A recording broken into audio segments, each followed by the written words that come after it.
You see all that sludge in there? All of that is coming out of the coolant reservoir.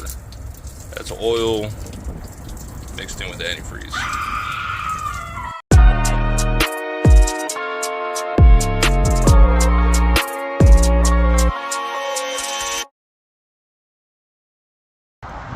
Hey, morning everybody. Today we're doing something a little different. We got some maintenance on the Freightliner. It needs to be taken care of. We're changing out the oil cooler. I'll show you here in a bit. Alright, so we got the hood up. We noticed a couple days ago that we had some oil inside of our coolant. You can see here all that gunk. Some of it spilled out when we last checked it.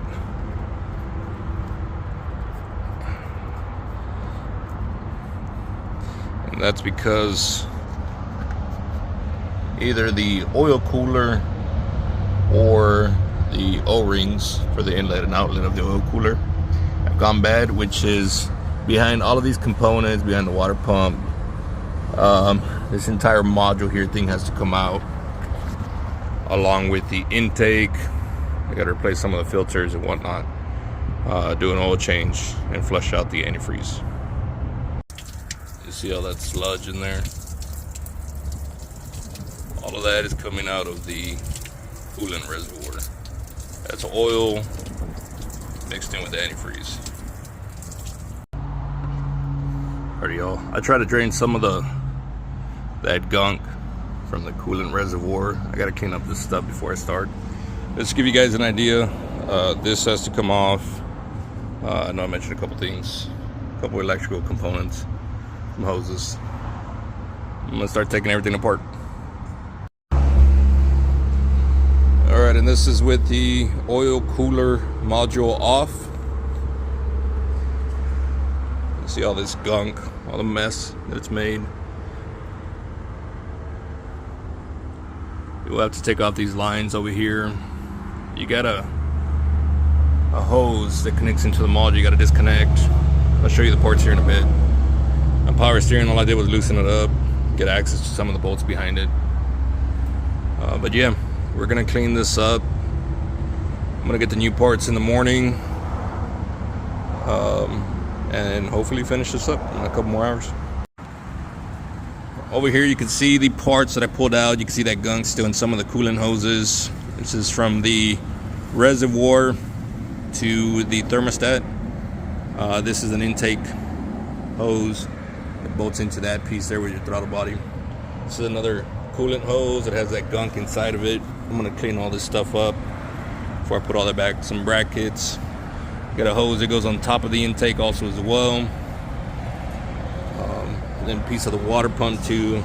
I don't want to get too dirty, but that was bolted onto the module. These are all the bolts of the module. I've laid them out exactly the way I pulled them out. That's a total of 12 bolts. 3, 4, 5, 6, 7, 8, 9, 10, 11. It looks like. I don't know, correct me if I'm wrong, but I'm tired. This is the oil cooler module. The oil cooler itself. See, there's still some residual oil underneath it. Of course, gonna clean all that up.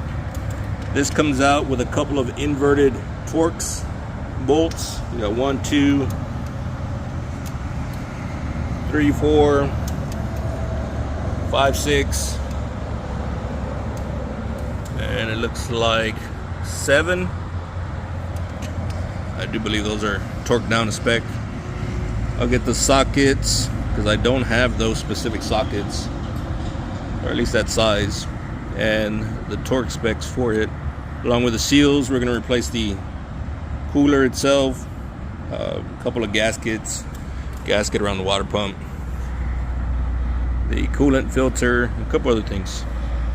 This module is kind of bulky and clunky. I did have to get some help to help me kind of maneuver it out of all the hoses and whatnot. But I'm not the strongest guy, so it shouldn't be too complicated to get out there with a pair of hands. A pair of extra hands, I should say. Alright, we'll check back in tomorrow. Well, it's been a day for me. think I'm gonna close up for the night, and we'll pick this back up tomorrow. All right, everybody, welcome back. Went over to Freightliner this morning, picked up several parts that we're gonna need. This is the oil cooler itself, brand new oil cooler. This is for a DD13. That is the part number there. I'll put all the part numbers in the description on the video. I also got me a fuel filter while I was there. I got the oil filter for the oil change since we had to drain all the oil. It was due for an oil change either way, so I'm gonna go ahead and take care of it. And the coolant filter also as well too. I got the 2 seals. The oil cooler from Freightliner apparently doesn't come with the seals, so I got the 2 seals, and then I got the gasket between the oil cooler module and the block itself, and some oil also as well. So I'm gonna get these open. I'm gonna start working on it, and yeah, let's get to it. Alrighty, in here I have cleaned up a good bit of it. There's still some of that gunk that's oozing out of some of these ports. It's gonna be impossible to clean it all up, all that gunk out. So once I reinstall everything back together with the new oil cooler gaskets, filters, I'm gonna flush the coolant system several times, make sure we get all this stuff taken care of. Before I start putting everything together, I'm gonna clean up this edge from the old gasket, and then we'll start seating everything before that, because I have some of these parts sitting in some degreaser, trying to get all that gunk off of them. I'm gonna change out the fuel filters about time, and then I'll get back to this.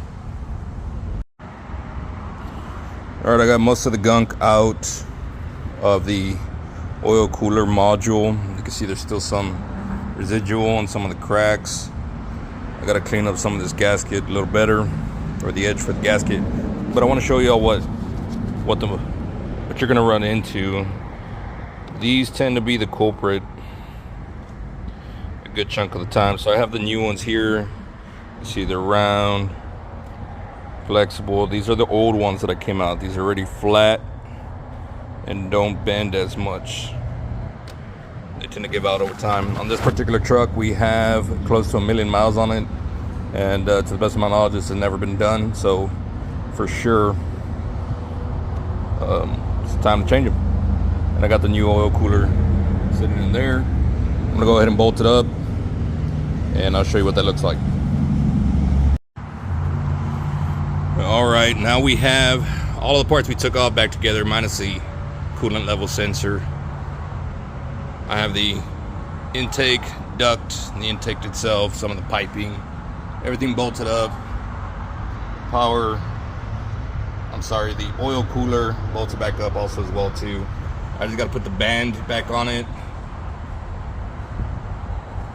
then dump some oil in it, and start flushing the radiator. Alrighty, y'all, I got everything bolted back together, intake, the oil cooler module. I got the band back on it, a couple zip ties on the coolant level sensor I got to put back on, but I'm going to show you what I'm going to use next. So with all that oil inside of the cooling system, you can see how there's still quite a bit of dark areas inside the coolant, and I just have regular water in there, not any antifreeze yet, and I'm going to dump that out after I flush it. I'm going to use Cascade powder soap. I'm going to pour it straight into the coolant reservoir, get it up to operating temperature, about 200 degrees, and I'm going to flush it. I'm going to open up the drain at the bottom of the radiator after I shut off the vehicle once everything is hot. This is what I'm going to use. This here, I got this at our local Walgreens, 3.75 pounds. I'm gonna use half the box per flush. Like I said, just dump it into the coolant reservoir with some regular water. Run it for about a good maybe 30 minutes to an hour. Come back, dump it, do it again. I'm gonna do that maybe 2-3 times. Then once I'm done, I'm gonna top it off with actual antifreeze and swap out my coolant filter also as well with a new one. that's pretty much it. Oil cooler replacement along with the seals, and we're gonna call it a day. And that is that. I've flushed the coolant about 4 times now. I've added some antifreeze back in it, changed out the coolant filter. I've done several drives around with it. It looks like I fixed our problem. I'm gonna get ready to put her back on the road. Get back to some CDL training. Let me know what you guys think about the video. I'm gonna include the part numbers for the parts that I did use, as much information I can about the repair on the description. Let me know what you guys think.